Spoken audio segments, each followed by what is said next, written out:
guys, it's Robin, RsIslandCrafts, and welcome to my craft room. You guys have been really loving my quilts that I've been doing the last couple weeks, where I've been using these string blocks and turning them into half square triangles. Many of you have asked me to start a series on how to make the string blocks and how to make projects using those string blocks. Now, I did plan on having one this year, so let's go ahead and dig into it, and we'll start this week.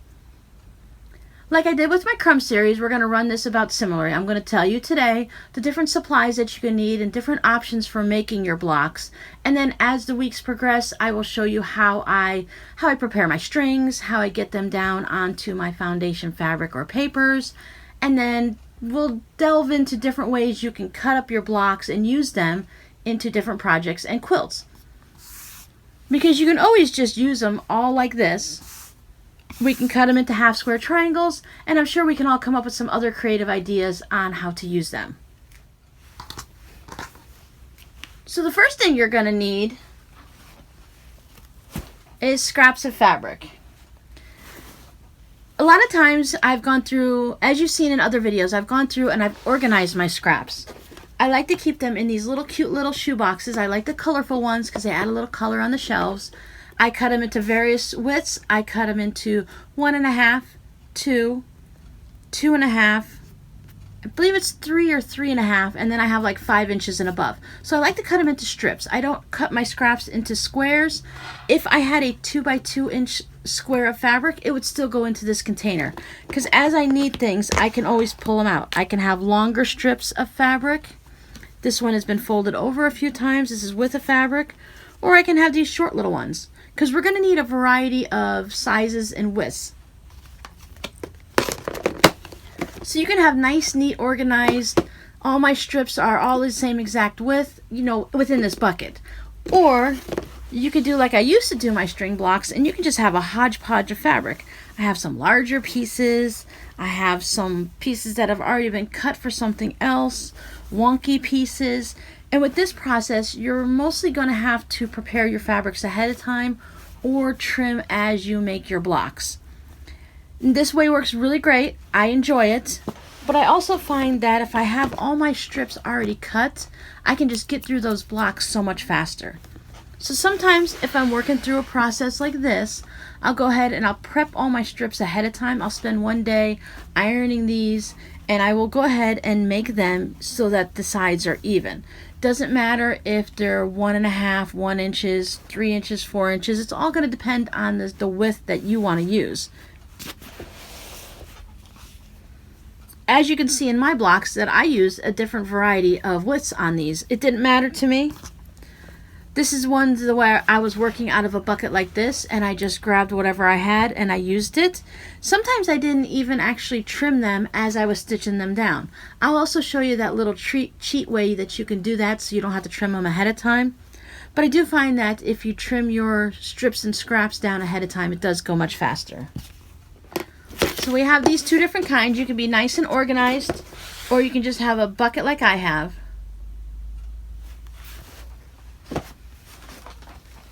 Okay, I have 2 buckets.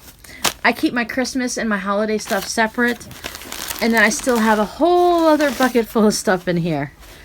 This was my old scrap system. I just threw everything in here. I like to have a whole bunch of black strips ahead of time, because what I was doing is I was putting a black strip down the center on these. So you might want to have a special fabric that goes down the center. You can have all kinds of different pieces. I still have holidays mixed in here. So things just end up getting shoved in these buckets. So I have not organized these or gone through them at all. But that's not all. I also have this container where these are cut into different widths and they're not separated into my shoe boxes. And I also go through this one if I just want to make string blocks. So there's plenty of ways that you can prepare your fabric and store it and have it ready for you ahead of time. My kids were selling these little Caesar's pizza kits. These were the pizza cones where your pizza dough was wrapped up in the shape of like an ice cream cone, and then you filled it with the pizza. So it's kind of like a pizza cone taco type situation. They were really good. But this box didn't have anything in it but individual bags, so it's a great way to store scraps like this. Sometimes you can go to your pizza place and pick up some things like that. Sometimes they will give you a free box. Of course, they're skinnier. They're not as deep as this one. But there's plenty of ways that you guys can sort and store your scrap fabrics. We could probably talk for days about that. As you're making your blocks, you can also decide to just do them in specific colors. I was doing red, white, and blue ones for a while. Quilt of Valor really likes the red, white, and blue ones, and they generally like it with a blue stripe down the center, or they say it doesn't matter. So it's all up to you. But I was using these for... I'd stopped making the Quilt of Valor after a while, and I made some for my daughter for her new house and stuff like that.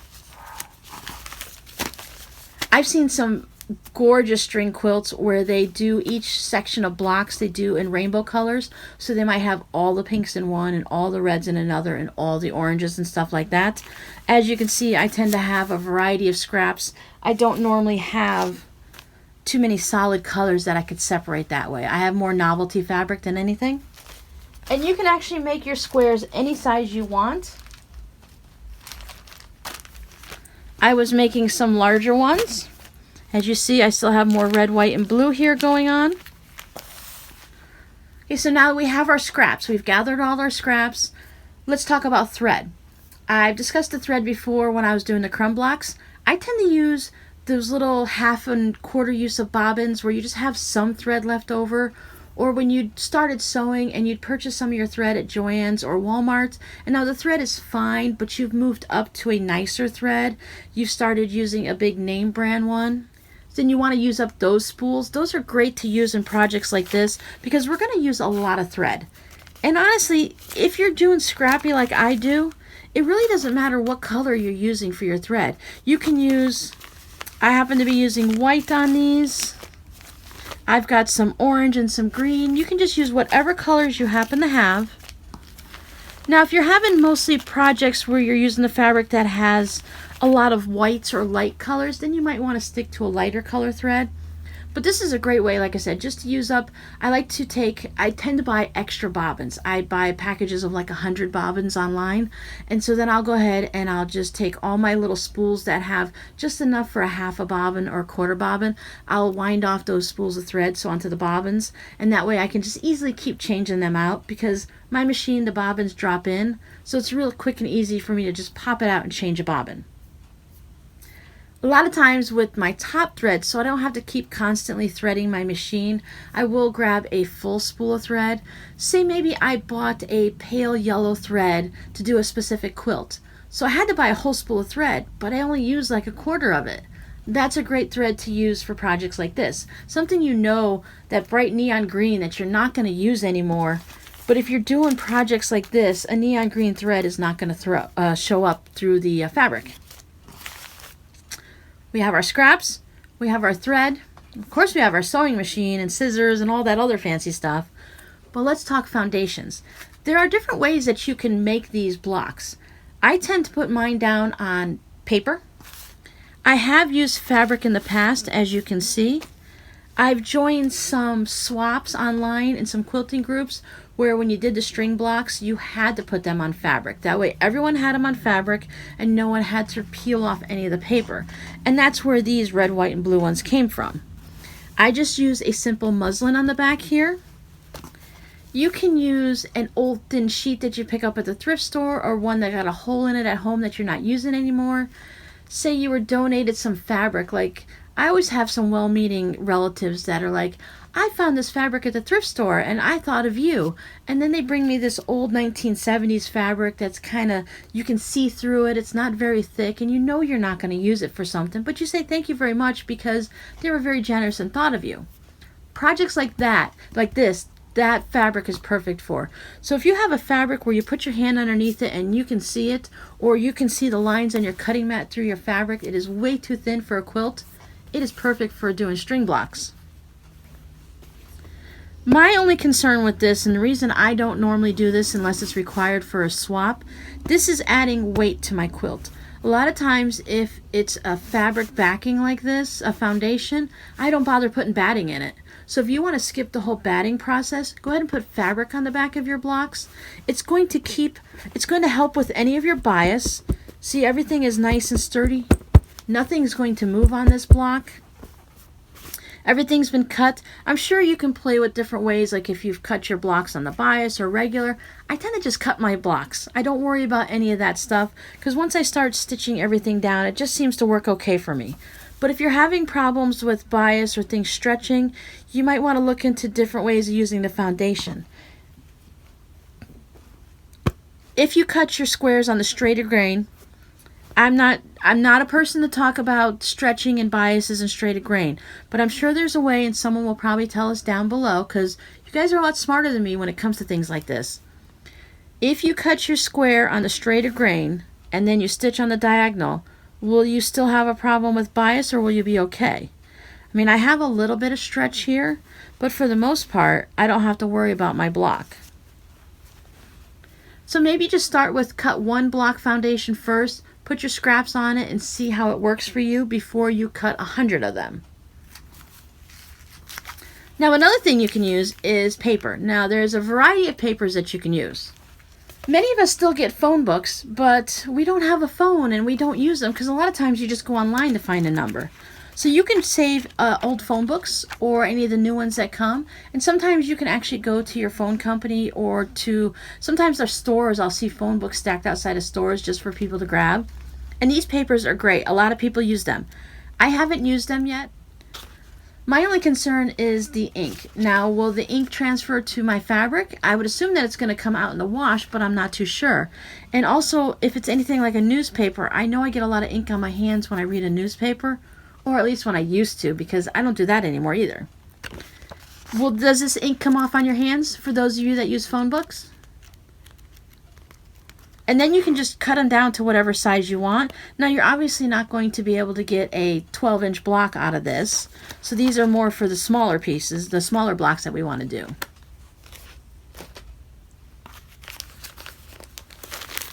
I've also used old Christmas paper.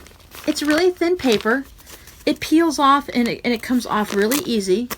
So removing it is very simple. It's easy to sew through. It's not stiff. I try to avoid computer paper because that tends to be a heavier weight paper and it takes more to stitch through it. Your stitches tend to be a little bit thicker, wider, longer, and it becomes harder to remove these. Now when we stitch them, we are going to be shortening our stitch length so it helps to peel the paper off, to tear the paper easier. But I still find unless you're in a crunch and you don't have any other choice, that computer paper is not your best option. So the same thing with my calculator strips. I always tend to have a lot of the cheaper wrapping paper that you can pick up like at the Dollar Tree or something. And it works great for these projects. And then you can cut any size square you want when you're using such a big sheet of wrapping paper. So we have wrapping paper, we have fabric, we have phone books. And what I've been using, I've just been using simple school paper. Over the years, I've bought school paper on sale. A lot of times you can get them for 10 cents or 25 cents at the beginning of the school year. So I bought a lot when my kids were little. And this is the wide ruled. Of course, it doesn't matter wide ruled or college ruled, but my kids graduated from wide ruled up to college before they ever used up all the paper that I had. So I like to cut mine into 7.5 or 6.5. It's up to you on the size of your block you're cutting. I just go ahead and cut squares out of this paper. And then I use that to stitch my blocks on. Once again, this is a relatively thin paper. It peels off real easy. It tears nicely. And as you can see, I do not tear my paper off ahead of time. I like to keep it on my blocks until I'm ready to use them. And that way I know I'm not messing with any weird biases anywhere or nothing strange is going to happen to my blocks. Plus, I don't have to sit down and tear off 100 blocks if I know I only need like 20 or 25. So the only other thing I want to discuss with you before we really get into making these blocks is if you want to plan ahead of time for a center stripe. Let me see if I can do it with these guys here. As you see, I have a blue center stripe. As I put my blocks together, it's gonna get a secondary design. I even got a nice one going down there with the red stripe.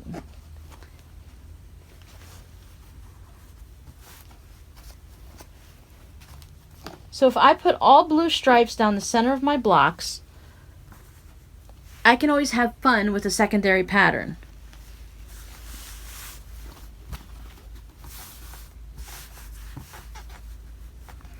So there's a variety of designs you can do. So if you want something like this is something you need to plan ahead for. Here I use different width on my strips, but some of them are the same, so they do line up a little bit. If you want to have, I know some of you are very OCD in your quilting and you're not really into the scrappy. It just doesn't work for you. Your brain doesn't think that way. You don't do that chaos. You like more of a controlled situation. You might want to cut all of your strips to the same width. Whatever width you decide. A lot of times people will just do a 2.5 or 2-inch strip, and then you can choose, and as you go you can see if you want to do red, white, and blue, you can see how they would line up nicely. And that way also you can have one strip going straight down the center, and you know you can play with different designs to get it to work differently. I've used most of my black ones up, but I've also done it where I did a black strip down the center, and as you can see I have different widths here. So it's going to give you a totally different look. But if you think your brain can handle it, go ahead and cut your strips at any width you want. And as you can see, I mixed in Halloween and Christmas right next to each other. I did not care how that was going to look and how it was going to work. I wanted totally wild and scrappy. And these are the ones that I used when I did my half square triangles. I do have the ones that have the black lines down the center because I ran out of most of them. I just recently found these this morning, so I have plenty more to choose from, but I had used several of the black ones. But if you have a very wild and crazy block like this, if we go ahead and make it into a half square triangle, as you've seen on my quilts, it calms it down. But it's also really fun if you have all of your strings like red, and then maybe you do a contrasting color, whether it's black or white or gray or a pink or a dark red with all pinks over here. Your options are really crazy. But if you're a scrap sewer like me, you're probably just going to stick with the randomness like this. And with this one you can have any widths, use up any scrap. And they really make nice memory quilts because you'll be able to pull out the fabrics and you'll see and you'll know, oh, I made Christmas stockings out of this. This is somebody's pillowcase. I made sheets here. You know, whatever the story of the fabric is. When I look at my crumb curtain every day, I can pull out with my eye. Like sometimes I walk in and I just see Rob's giant fabrics, or I'll see the Star Wars or the red ones that I put in my daughter's quilts and stuff like that. So you can make an individual memory block, or you can just make a whole memory quilt. Like this one, you might decide you just want to use your husband's shirts, like his dress shirts, and you want to make all of a block of 4 or just one block made out of, 3 of his shirts. Make a whole quilt out of kids' clothes or whatever you want like that. Because we are stitching it down onto foundation. Men's t-shirts work great for projects like this. You can get a lot of fabric and a lot of mileage out of a men's dress shirt. Now for those of you that don't have a lot of scraps, a lot of times you can go onto Etsy and buy a scrap bundle. There will be a variety of widths of fabric, sometimes all the way up to a fat quarter or a half a yard, and some of them just have strings and strips like this. So you can go ahead and purchase the strips already cut. You can use a jelly roll. Those are already cut at 2.5-inch strips. If you're just beginning with this, you might want to just go to Joann's and watch for one of their sales and pick up some fat quarters, and then maybe get a contrast fabric of yardage if you want to go ahead and do half square triangles later on down the road. Because while you're already at the store, you may as well just go ahead and pick up a variety of things, right? You can pop into the thrift store. You can get thin sheets and old used sheets for the foundation of it if you want to build your fabric onto the sheets. You can pick up men's dress shirts there. There's a variety of places in there. You can find old pillowcases. There's a lot of fabric if you just look around. We are making a scrappy quilt, even if it's controlled chaos and you're using only a limited palette of a limited color palette, or if you're just going crazy like me. Just kind of look around and try to get a little creative, because projects like this is what our great-great-great-great-grandmothers did in the past, and they used up the worn out clothing and put them into quilts. because they still have a lot of life in it. If you have a child that had a hole in their one of their church dresses or something, but it's still a good material, it just has a hole or a stain that can't be used, you just cut around that. We're not using very big pieces of fabric here, right? So go ahead and use this week to try to maybe wander around. Set a timer if you're going to go to Pinterest, because that's the place that I get lost. Wander around, start looking at string quilts, and maybe come up with an idea of a plan that you might want to do. Or you can just sit there and sew blocks with me. Now you can sew these blocks. Some of these blocks I've sewn 5, 6, 7 years ago. The fabric's not going to go bad. It can just sit in a drawer, I tend to keep mine separated. I'm really big into the Ziploc bags, as you guys have seen before. I tend to keep them separated in that, or I can put them in any of these scrapbooking plastic containers in these little, I pick these up cheap at the Dollar Tree. You can stack them in there. And then when you're ready to do a quilt in the future, then you can go ahead and find the design you want. Or as I said, look around on Pinterest and find maybe one that works more for your controlled chaos or your quilting OCD tendencies, and then you can consciously make your blocks. So as I said, gather up your supplies, and we're going to go ahead and start working on them next week. Thanks for hanging out with me, and I'm really looking forward to working on this series with you guys. Bye!